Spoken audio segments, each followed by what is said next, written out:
Hal pertama yang dilakukan pria ini setelah kembali ke masa sebelum kiamat adalah menghabiskan semua tabungannya untuk membeli sebuah gedung yang belum selesai.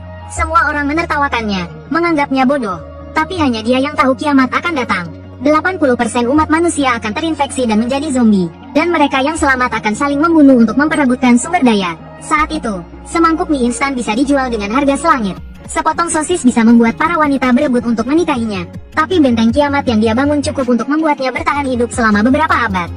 Di kehidupan sebelumnya, dia hidup enak dan selalu menuruti kemauan Liu Ruyan, gadis tercantik di sekolahnya, selama lebih dari 10 tahun.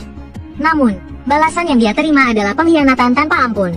Liu Ruyan tidak hanya membawa orang untuk merampok semua persediaannya, tetapi juga menyiksa semua rekan satu timnya tepat di depan matanya. Dia menutup matanya dengan penuh penyesalan saat dicabik-cabik oleh zombie. Jika ada kehidupan selanjutnya, dia bersumpah akan membalas semua penderitaannya 100 kali lipat. Tapi saat dia membuka matanya lagi, dia hanya melihat seorang wanita memakai sepatu hak tinggi, berteriak-teriak di ruang tamunya. Jiang Xiaoyong, apa maksudmu? Kenapa sertifikat rumah ini tidak atas namaku? Sekarang juga, balik nama rumah ini atas namaku. Melihat semua yang familiar, dia akhirnya mengerti situasinya. Dia telah terlahir kembali ke masa sebelum kiamat. Di kehidupan sebelumnya, warisan orang tuanya ditipu oleh Liu Ruyan, dan dia sendiri menjadi gelandangan. Tak lama kemudian, bencana kiamat meletus. Dia membangun zona aman berkat teman-teman yang dia kenal saat menjadi gelandangan, dan berhasil bertahan hidup. Tapi tak disangka, wanita jahat Liu Ruyan berpura-pura menjadi orang malang yang putus asa untuk mendapatkan belas kasihannya. Tapi tidak lama setelah dia memasuki markas, dia membukakan pintu untuk musuh. Memikirkan hal ini, dia menjadi sangat marah, dan ingin segera menghabisi wanita licik ini. Tapi mengingat kiamat belum terjadi, dia menahan diri. Liu Ruyan masih terus berteriak, "Mas kawin 400.000, tak boleh kurang sedikit pun. Kalau tidak, kau jangan harap bisa menikahiku seumur hidup." Tapi dia malah mengusirnya, dan menyuruhnya pergi sejauh mungkin. Liu Ruyan langsung tercengang. Kapan anak ini jadi begitu berani? Bukankah dia pengagumku? Aku ini wanita. Bagaimana dia berani memperlakukanku seperti ini? Di sisi lain pintu, dia melihat jam. Sekarang tinggal 1 bulan lagi sebelum kiamat datang.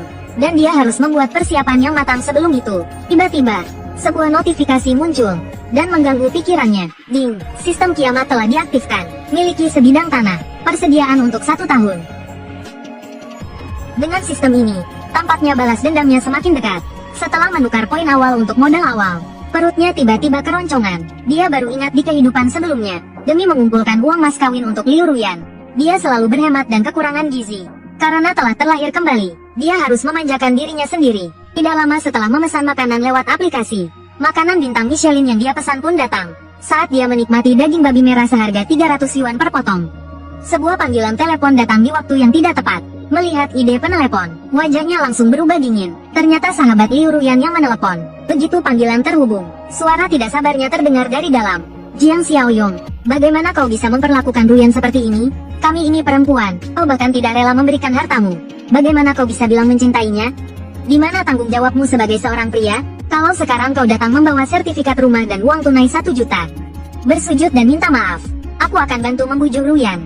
Kalau tidak, tunggu saja sampai putus." Namun, sebelum dia selesai bicara, aku langsung menutup telepon. "Liu Ruyan, di kehidupan sebelumnya, kalau bukan karena kebaikan hatiku memberimu makan, kau pasti sudah mati kelaparan di akhir zaman ini. Tapi kau malah mengkhianatiku. Kali ini aku pasti akan membuat kalian membayarnya. Tapi hal terpenting saat ini adalah menemukan tempat perlindungan dan menjadikannya benteng yang mudah dipertahankan dan sulit diserang. Sebaiknya dekat hutan dan sumber air." Memikirkan itu, aku pergi ke agen properti. Seorang wanita cantik yang ramah menyapaku. "Permisi, Pak, Anda ingin sewa atau beli rumah?"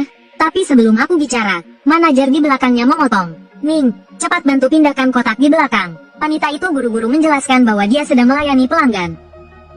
Orang miskin berpakaian murahan, mungkin bahkan tidak mampu beli toilet. Pelanggan macam apa dia? Mendengar itu, aku langsung marah.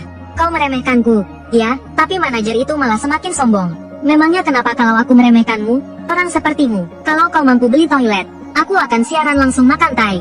Ini katamu sendiri." "Ya, nanti aku pasti siapkan yang hangat untukmu." Setelah berkata begitu, aku mengeluarkan kartu hitam awal yang ditukar dari sistem.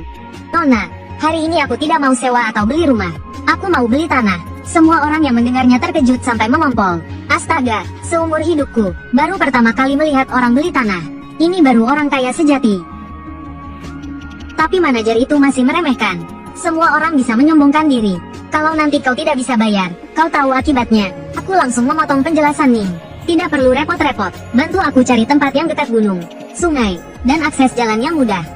Sebaiknya ada bangunan seperti pabrik di atasnya, atau rumah yang agak besar juga boleh. Sebelum Ning menjawab, manajer Liu langsung mencibir. Bukankah tanah di distrik timur cocok dengan permintaannya? Ning tampak bingung. Yang Anda maksud tanah di kota teh, kan?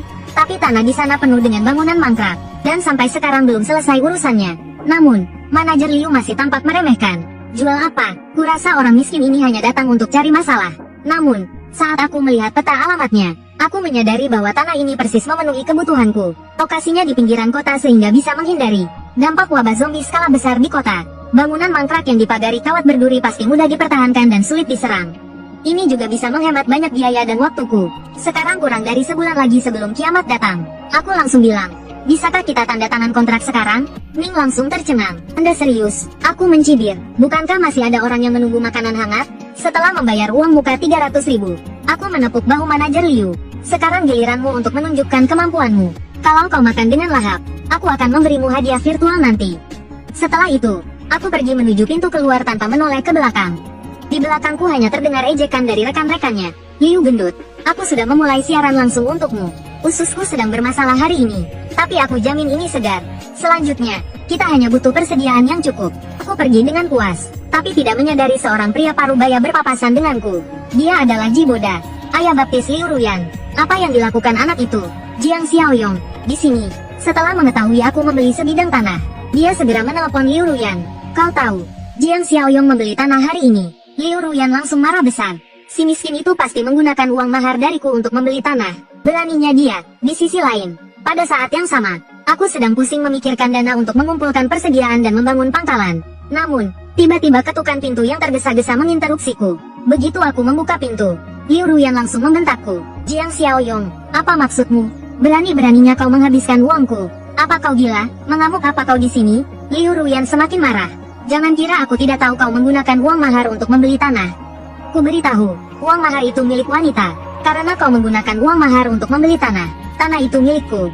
Namun, aku mengeluarkan setumpuk uang tunai dan melemparkannya ke arahnya. Aku punya banyak uang, tapi aku tidak akan menghabiskan sepeser pun untuk wanita murahan sepertimu. Jangan kira aku tidak tahu hubunganmu dengan Jiboda. Liu Ruyan terlihat gugup. Bagaimana bisa? Bagaimana dia tahu hubunganku dengan Jiboda? Namun, dia tetap bersikeras menjelaskan. Dia hanya teman priaku. Wen Suya di sampingnya menimpali. Ya, tenanglah kalian berdua. Pertengkaran antar pasangan hanyalah kesalahpahaman. Namun, yang mereka dapatkan hanyalah pintu yang kubanting. Dan kata pergi, yang terlontar dari mulutku. Begitu mereka turun dari lift, Suya bertanya pada Liu Ruyan apakah benar dia berselingkuh dengan pria tua Jiboda. Namun, tak disangka Liu Ruyan hanya menyesali perbuatannya yang tidak cukup tertutup. Dia hanya tinggal bersama Jiboda beberapa malam. Mendengar itu, Suya hanya bisa menggelengkan kepalanya. Namun, seketika dia menunjukkan senyum licik. Ruyan, tak disangka Xiaoyong ternyata anak orang kaya. Ya, karena hubunganmu dengan Xiaoyong sudah hancur, aku tidak akan sungkan. Karena kita sahabat. Keesokan paginya, aku pergi ke tanah yang kuambil alih. Tim konstruksi juga baru saja tiba. Andor mengatakan bahwa kawat berduri dan kaca anti peluru sudah siap. Komik, hanya saja aku tidak tahu silih apa yang telah Anda singgung, bos. Zusi, jangan banyak bertanya tentang urusan jalanan. Katakan saja berapa biaya untuk menyelesaikan pekerjaan ini dalam sebulan. Namun, dia mengatakan sebulan terlalu terburu-buru. Melihat itu, aku mencibir. Kalau kau tidak mau, masih banyak orang lain yang mau. Mandor itu terus-menerus tertawa canggung. Bukan, bos. Maksud saya, Anda harus menambah bayarannya, bos. 20 juta cukup, kan? Uang muka 5 juta akan saya transfer dalam seminggu. Suruh para pekerja mulai bekerja. Lihat saya Cusou Puo Chuo. Mandor langsung setuju. Dan saya tahu betul waktu sangat berharga. Kiamat akan segera datang. Menawar tidak ada gunanya. Dan saat itu, semua uang akan menjadi seperti kertas tak berharga. Tapi tiba-tiba, sebuah suara wanita yang manis memanggil saya dari belakang. Kak Jiang, apa yang kakak lakukan di sini? Lalu dia merangkul lengan saya. Aku dandan khusus hari ini untuk bertemu denganmu. Kak, lihat, apakah stoking putihku cantik? Tapi tatapan mataku penuh dengan niat membunuh. Di kehidupan sebelumnya, wanita ular inilah yang menipu saya. Suyu menipu semua warisan orang tuaku. Di kehidupan ini, aku akan membuatmu membayarnya kembali. Namun, Suyu semakin berani. Kak Jiang, apakah ini tanah yang kakak beli? Apakah kakak ingin membangun villa di sini? Tapi aku langsung melepaskannya. Apa urusannya denganmu apa yang kubangun?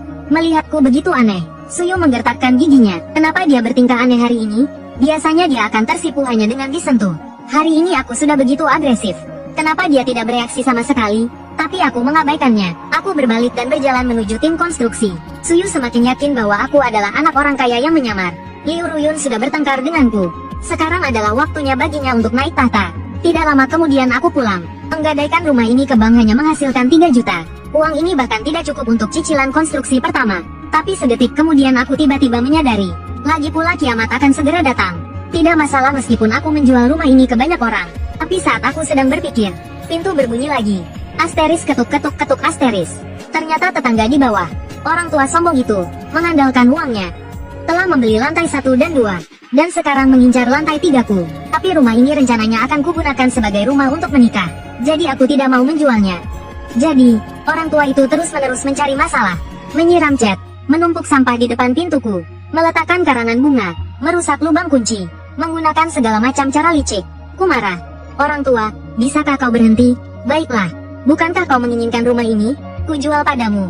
Oke, mendengar itu, orang tua itu terkejut dan gembira. Kau serius? Lalu aku mengajukan syarat. Rumah baruku akan diserahkan 6 bulan lagi. Jadi aku masih harus tinggal di sini selama 6 bulan. Sebelum itu, kau harus membayar 5 juta untuk rumah ini sekaligus. Melihatnya ragu, aku berpura-pura akan menutup pintu. Tanpa diduga, dia langsung setuju dan ingin menandatangani kontrak denganku. Khawatir aku akan berubah pikiran. Aku sangat gembira dalam hati. Haha, bodoh, tunggu ajalmu di rumahmu itu. Sekarang setelah 5 juta dari orang tua itu masuk, ditambah 3 juta dari pinjaman, aku sudah punya cukup uang. Dengan pemikiran itu, aku pergi ke supermarket Wonima. Dengan cepat, aku menyapu bersih semua makanan di rak. Semua orang di sekitar mengira aku orang gila. Tapi hanya aku yang tahu bahwa hal terpenting di akhir zaman adalah persediaan. Di kehidupan sebelumnya, banyak orang tidak mati karena terinfeksi oleh mayat hidup, tetapi mati kelaparan. Kali ini, aku harus mempersiapkan diri dengan cukup. Tak lama, persediaanku memenuhi puluhan troli belanja. Dan orang-orang yang menonton mulai mengejek. Mungkin dia terlalu banyak membaca novel dan percaya rumor kiamat. Dasar bodoh, tapi aku tidak punya waktu untuk peduli dengan mereka. Karena sistem menunjukkan bahwa tugas awalku telah selesai. Hadiah, 10 poin. Peningkatan atribut di akhir zaman memang penting. Setelah aku berhasil menukarnya, yang muncul di hadapanku adalah sebuah cincin yang tampak biasa saja. Cincin ruang level 1, memiliki ruang 500 meter persegi di dalamnya. Dan waktu di dalam ruang itu benar-benar berhenti. Artinya, meskipun aku menyimpan makanan segar, makanan itu tidak akan busuk di dalamnya.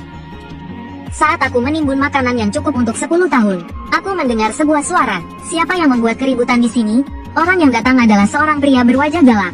Tak disangka, dia ternyata teman SMP-ku, yang tahu. Dulu dia antek-antek si jagoan sekolah.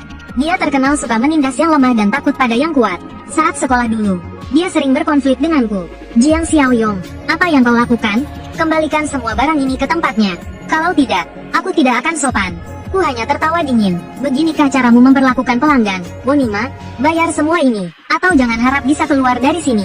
2,5 jam berlalu dengan cepat. Kasir menyebutkan tagihan dengan harga selangit, 56.000. Melihatnya bertingkah sok kuasa, aku hanya menggesek kartu bankku. Ting, pembayaran berhasil. Yang Tao langsung tercengang, tanpa menoleh ke belakang. Dia pergi dengan 2 satpam. Tapi aku langsung menghentikannya, dengan sikap buruk seperti itu. Kau pikir kau bisa pergi begitu saja? Hari ini kau harus meminta maaf padaku. Kalau tidak, aku akan mengembalikan semua barang ini. Dasar bocah, kau sengaja cari masalah, ya? Tapi saat itu, orang-orang di sekitar mendukungku. Mereka semua memintanya untuk meminta maaf padaku. Videonya sudah direkam. Kalau kau tidak minta maaf, kami akan membuatmu viral di internet.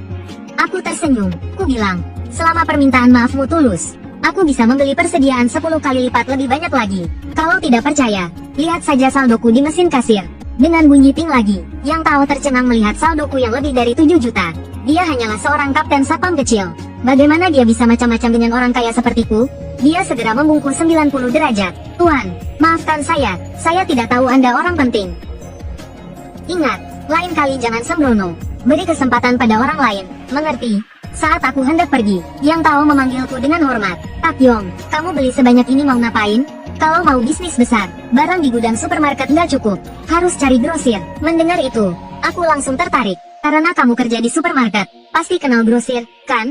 Tentu saja, masih ingat Zhang Shengze? Dia sekarang jadi grosir. Dia langsung menelepon Zhang Shengze. ZG, aku dapatin klien besar nih. Seperti dugaanku, Yang Tahu memang anteknya Zhang Shengze. Tak lama, aku mengikutinya ke sebuah gudang. Tiba-tiba, sebuah mobil mewah melaju kencang dari belakang. Seorang pria sok keluar dari mobil. Yang Tahu langsung menyambutnya dan memperkenalkan. ZG, Ini klien besar yang kukatakan. Teman SMP kita, Jiang Xiaoyong. Zhang Shengze berpikir sejenak. Oh, ternyata kau, orang yang keras kepala itu, kan? Dia mengamatiku dari atas ke bawah. Penuh merek palsu. Aku paling benci orang miskin sok kaya-kaya kamu. Lalu, dia menekan kepala yang tahu dan mulai marah. Ini yang kau bilang klien besar? Buang-buang waktuku saja. Klien besar apanya? Aku udah lama di dunia ini.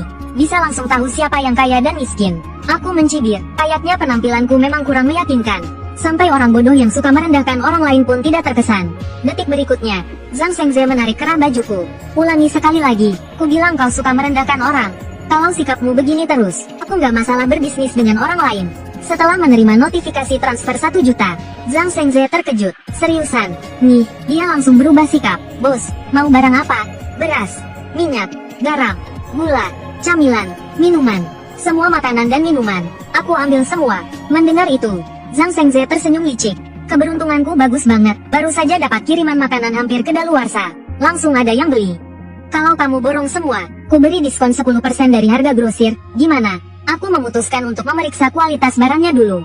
Ternyata, selain yang di rak paling depan, sisanya hampir kedaluarsa semua. Zhang Shengze, licik juga. Ya, Zhang Shengze mengumpat dalam hati. Ternyata dia ngerti juga. Karena kamu tahu, ku beri diskon 50%. Gimana? Gak perlu. 5 juta ini buat beli barang kualitas terbaik. Untuk makanan hampir kedaluarsamu ini, aku beli semua dengan diskon 50% seperti katamu. Tapi dengan syaratku, bayarnya sebulan lagi. Zhang Shengze langsung terdiam. Padahal tahu hampir kedaluarsa, kau masih dibeli? Aku hanya menepuk pundaknya dan menyuruhnya bekerja dengan baik. Lagi pula mereka tidak tahu, di akhir zaman, mana ada makanan kedaluarsa. Bahkan sebungkus mie instan kadaluarsa pun harganya selangit. Saat itu juga, teleponku tiba-tiba berdering. Ternyata apartemen bekas yang kuiklankan online sudah dibeli orang. Aku pun memberi beberapa instruksi singkat kepada Zhang Shengze lalu pergi, menyuruhnya mengirim barang ke alamat yang kuberikan. Zhang Shengze dan Riri terbengong-bengong, heran dengan keadaanku yang tiba-tiba membaik. Padahal latar belakang keluarganya biasa saja. Kok tiba-tiba jadi kaya begini? Tak lama kemudian, aku bertemu dengan pembeli.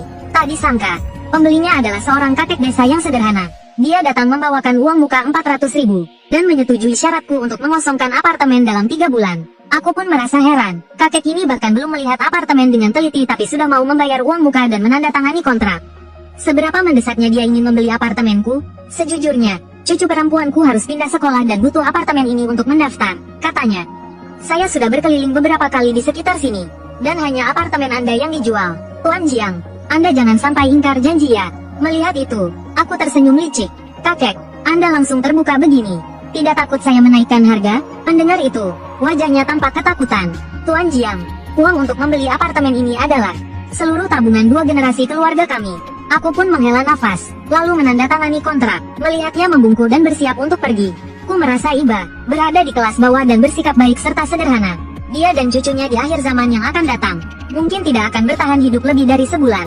Karena sedikit rasa kasihan, aku meminta kakek itu memberitahuku alamat tempat tinggalnya dan cucunya saat ini. Seminggu kemudian, aku datang ke lokasi konstruksi untuk memeriksa. Kemajuan konstruksi saat ini sudah hampir selesai. Mandor menjelaskan kepadaku, dinding dan pintu ini terbuat dari bahan terbaik. Beton dan baja padat, bahkan dapat menahan sebagian polusi radiasi nuklir. Gudangnya sudah ada dari pabrik yang mangkrak. Sudah dibersihkan dan diperkuat, siap pakai. Aku sangat puas, dan segera meminta Zhang Shengze mengirimkan barang. Tak lama kemudian, gudang itu penuh dengan persediaan yang tertata rapi. Aku bahkan memberi upah kepada para pekerja, 2.000 per orang, untuk menyortir dan menumpuk barang-barang. Tanpa terasa, aku sibuk hingga larut malam. Setelah mengantar rombongan pekerja terakhir, aku melihat gudang yang penuh dengan persediaan dan tertawa terbahak-bahak. Dengan ini, aku bisa hidup beberapa abad di akhir zaman. Poin hadiah dari sistem pun masuk. Saat kulihat, ternyata ada kotak misteri baru di toko sistem. Kotak persediaan kebangkitan kekuatan supernatural ini cocok denganku. Setelah menyegarkan secara manual, ternyata aku bisa mendapatkan kekuatan supernatural sebelum akhir zaman tiba. Selamat, tuan rumah telah mendapatkan keahlian mata batin. Dapat mendeteksi apakah seseorang memiliki niat jahat. Kekuatan khusus, mendeteksi niat jahat. Sebagai pembaca setia berbagai cerita akhir zaman, aku tahu ini adalah salah satu kemampuan yang paling berguna di awal akhir zaman. Selanjutnya, sistem memberikan misi baru, bersenjata lengkap. Sistem ini benar-benar sepemikiran denganku. Di akhir zaman, jika tidak punya senjata, menyimpan banyak makanan hanya akan menguntungkan orang lain. Tentu saja, di era damai ini, untuk membeli senjata harus pergi ke pasar gelap. Tempat ini penuh barang curian, barang-barang antik dari situs Sansingdui. Bahkan tengkorak Kaisar Qin Shi Huang saat kecil pun ada. Saat itu, Aku melihat sosok yang kukenal di antara kerumunan. Ternyata si gendut Jiboda sedang membeli gelang. Gelang giok es yang harganya 20.000. Ditawarnya sampai 300. Tak kusangka, orang ini ternyata sok kaya. Si Jalang Liu Ruyan. Bodoh sekali bisa tertipu orang seperti ini. Aku melihat sebuah toko yang menjual pisau. Lalu aku bertanya, "Bos, ada barang bagus?" Dia hanya melemparkan batu asah dengan kesal. "Mau yang bagus? Asah sendiri." Ku mencibir, "Tidak cukup bagus. Aku mau yang lebih bagus." Ekspresi pemuda itu berubah. "Apa maksudmu? Cari masalah?" Ya, tiba-tiba ponselnya berdering. Dompet terisi 200.000. Aku serius mau beli. Aku mengambil kode QR pembayarannya. Dia langsung mengerti maksudku. Setelah menyuruh anak buahnya menjaga lapak, dia mengajakku bicara di tempat lain. Dia mengeluarkan pistol rakitan, bisa untuk menembak burung. Amunisinya murah, hanya 2.000. Aku langsung menolak. Bos itu tertegun. "Kalau begitu, pistol revolver replika ini kinerja hampir sama dengan pistol asli. Menggunakan peluru 9 mm. Pelurunya beli dariku saja. 5.000 per butir. Bagaimana?" Wajahku menjadi gelap. "Aku sudah membayar uang muka 200.000.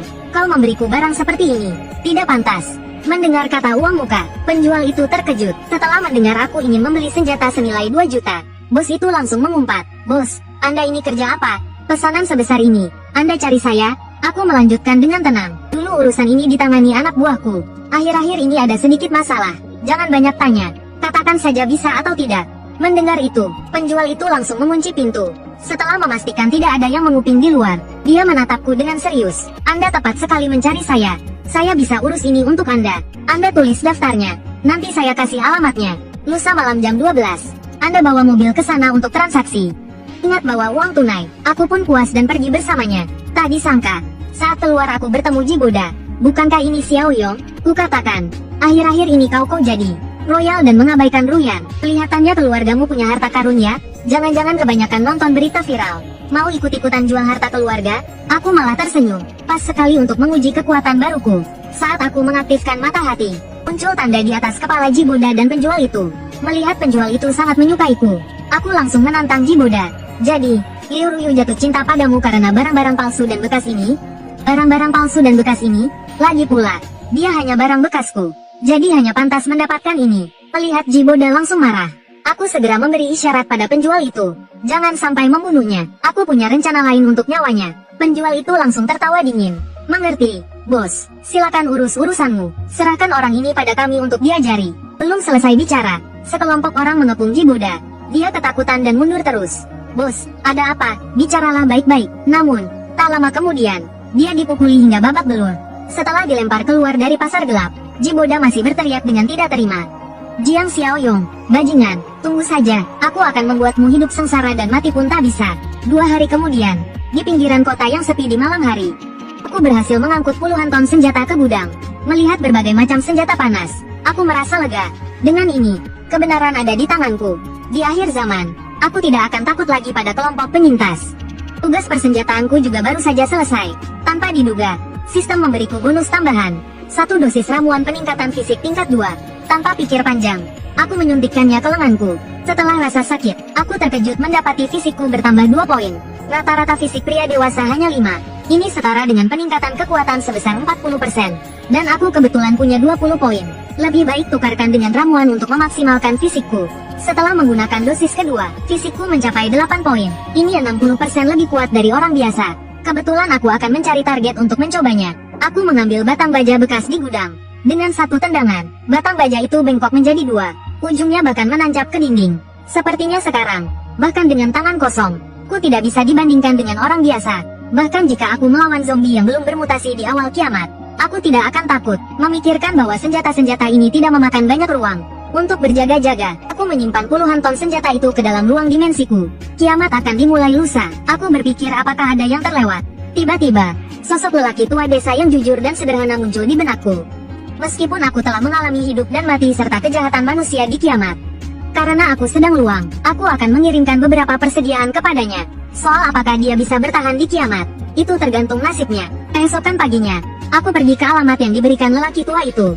Tak disangka, tempat ini lebih terpencil daripada pinggiran kota. Kalau bukan karena navigasi, aku tidak akan menemukan tempat ini. Sepertinya kakek ini benar-benar tidak kaya. Dia menyewa rumah murah seperti ini dan masih menyewa lantai paling atas.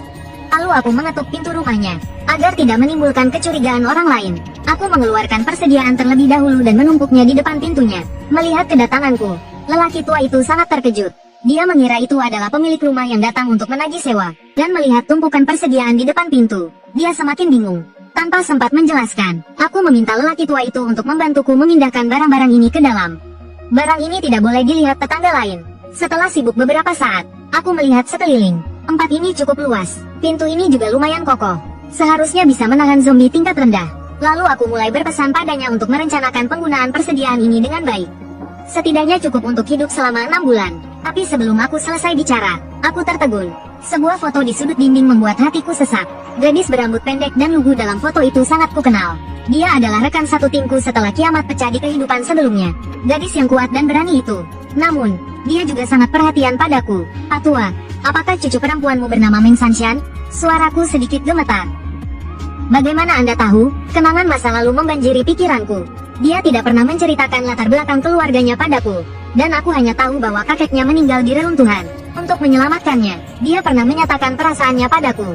Dan kami menjadi pendukung terkuat satu sama lain. Tapi saat itu, demi kepentingan pribadiku, aku membiarkan wanita Jalang Liu Ruyan masuk. Akhirnya, Sanshan meninggal di depanku. Memikirkan hal itu, aku menggertakkan gigiku. Di mana cucu perempuanmu sekarang?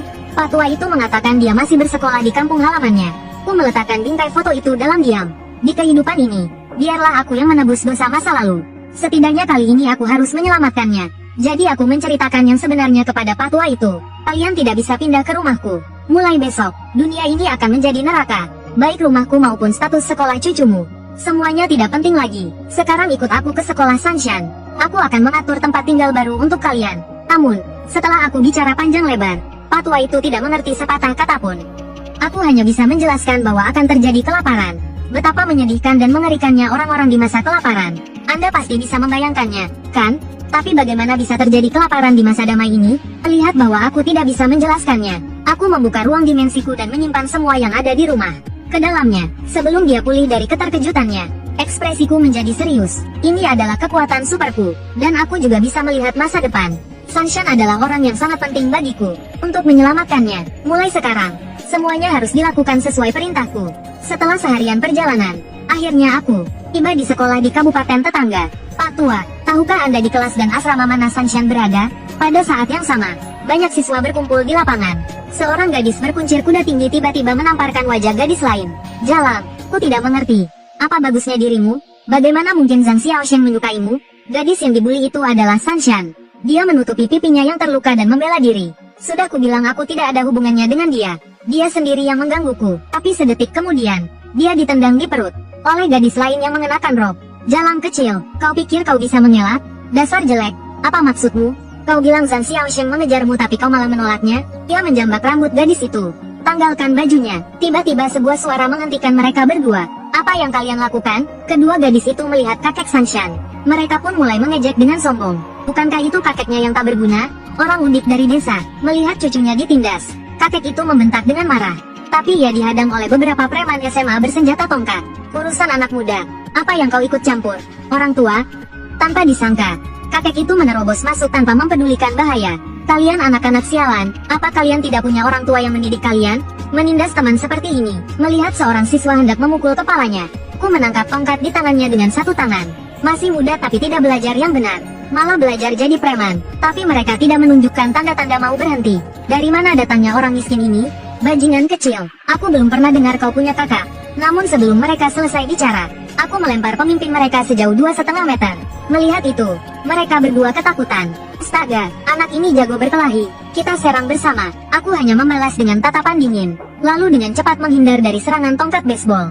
Sepertinya setelah kekuatanku meningkat, refleksku juga jadi lebih cepat. Dalam sekejap aku berada di belakang si kepala botak, dan langsung membantingnya. Ia pun langsung tertidur pulas. Dan kau juga, gerakan mereka terlihat sangat lambat di mataku. Aku merebut pisau lipatnya, dan menendang tulang kakinya hingga patah. Setelah memastikan kedua anjing ini tertidur lelap, aku perlahan berjalan menuju kedua gadis yang menindas Sanshan. Mereka mulai panik. Jangan mendekat, apa yang kau inginkan? Tanpa bicara, aku langsung menamparnya. Ini untuk Sanshan. Setelah ditampar, ia ketakutan dan tak berani bernapas. Lalu aku menjambak rambut gadis centil itu. Sepertinya kau suka menjambak rambut, ya? Bukankah tadi kau sangat bersemangat? Melihatku menodongkan pisau ke lehernya. Ia menangis dan memohon ampun. Aku salah. Ku sungguh-sungguh salah. Kumohon jangan bunuh aku. Aura pembunuh di mataku semakin kuat. Kau hanya tahu kalau kau akan mati. Saat aku mengayunkan pisau, ia berlutut di tanah. Tapi aku hanya memotong rambut panjangnya.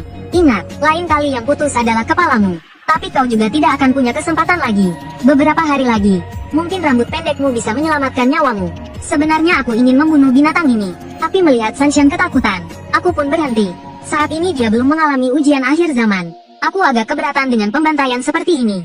Sudah larut, ayo pergi. Sanshan penuh kecurigaan. Kita mau kemana? Kakek menjelaskannya di perjalanan. Mulai sekarang, kamu tidak perlu sekolah lagi. Karena akan segera terjadi kelaparan hebat. Bertahan hidup adalah hal yang terpenting. Mendengar itu, Meng Sanshan agak marah. Dia pikir kakek dengan mudah percaya pada panggilan penipuan itu. Melihat mereka berdua bertengkar di kursi belakang, aku malah tersenyum. Sanshan, di kehidupan ini, aku pasti akan melindungimu. Aku mulai menjelaskannya padanya. Sebenarnya, kelaparan yang dikatakan kakekmu itu aku yang memberitahunya. Setelah mendengar itu, Sanshan menanyakan identitasku. Jiang Xiaoyong, panggil saja aku Kak Xiaoyong mulai sekarang. Kamu tidak perlu memikirkan orang-orang itu. Kemungkinan besar mereka tidak akan hidup lama lagi. Sanshan semakin bingung setelah mendengar itu. Apakah benar-benar akan terjadi kelaparan? Ku menggelengkan kepala. Kelaparan hanyalah karanganku agar kakekmu mudah mengerti. Yang sebenarnya akan datang adalah kiamat. Dia tanpa sadar berkeringat dingin. Apa maksudmu dengan kiamat? Aku tersenyum. Waktunya seharusnya sudah hampir tiba. Lihat berita di ponselmu. Kamu akan tahu. Setelah membuka ponselnya, dia semakin tercengang. Suara siaran berita terdengar. Sejumlah besar kasus rabies yang menggigit orang telah terjadi di kota A. Saat ini, situasi telah terkendali. Warga di sekitar diminta untuk tidak keluar rumah jika memungkinkan. Semakin banyak berita aneh muncul. Ekspresinya berangsur-angsur menjadi serius. Benar saja, tanda-tanda kiamat sudah muncul. Besok adalah hari pertama pecahnya kiamat. Kabut beracun akan menyelimuti beberapa provinsi, termasuk Provinsi B. Kabut beracun yang sumbernya tidak diketahui ini akan berdampak pada makhluk hidup. Lambat laun, manusia akan bermutasi menjadi zombie karenanya, dan sebagian orang lainnya juga tidak akan selamat. Setelah meninggal, mereka juga akan menjadi zombie. Bencana ini akan segera menyebar ke seluruh dunia. Sanshan tidak bodoh. Kupikir dia sudah mengerti apa yang kukatakan sekarang. Tapi tiba-tiba aku menemukan jalan tol macet. Tidak hanya jalur utama yang macet, bahkan jalur darurat juga diblokir orang. Kakek khawatir apakah ada zombie yang mengejar. Aku tahu betul bahwa wabah zombie sepenuhnya akan terjadi beberapa hari kemudian. Tapi sekarang, situasi di sini pasti karena di depan sudah ada orang yang terinfeksi yang lepas kendali. Tapi saat ini, sebuah Mercedes tiba-tiba melaju kencang dari jalur darurat. Dia benar-benar mencoba menyerobot di depanku. Aku terkejut dan segera menginjak pedal gas. Kiamat belum pecah. Brengsek ini berani bermain seperti ini. Melihat itu, aku tidak mau mengalah. Aku segera membanting setir dan menjepitnya. Tak disangka, anak ini masih belum menyerah. Dia bahkan membuka jendela dan memaki-makiku. Niat membunuh muncul di mataku. Tanganku sudah meraih pistol di kotak penyimpanan di kursi penumpang. Tapi mengingat Sanshan dan yang lainnya ada di dalam mobil, lebih baik menghindari masalah sekarang. Setelah 2,5 jam macet, jalan akhirnya lancar. Tiba-tiba Meng Sanshan berteriak, "Kak Yong, hati-hati dengan mobil tadi. Orang itu memotong jalan kita lagi. Kalau kau mau mati, jangan salahkan aku yang mengantarmu lebih cepat." Aku menyuruh 2 orang di belakangku memakai sabuk pengaman. Mencari kesempatan, aku langsung menginjak gas dan menabraknya. Tabrakan itu membuat mobilnya terpental. Si rambut pirang di mobil itu marah besar. Cari polisi lalu lintas. Periksa rekaman CCTV. Cari tahu nomor plat mobilnya. Aku akan membuatmu tahu. Ada orang yang tidak bisa kau macam-macam. Aku menyetir sampai larut malam. Akhirnya, sampai di bangkar kiamatku. Setelah menyuruh mereka berdua untuk istirahat, aku kembali ke gudang. Mulai besok, setiap hari akan menjadi sangat sulit. Mungkin ini adalah ketenangan terakhir sebelum kiamat.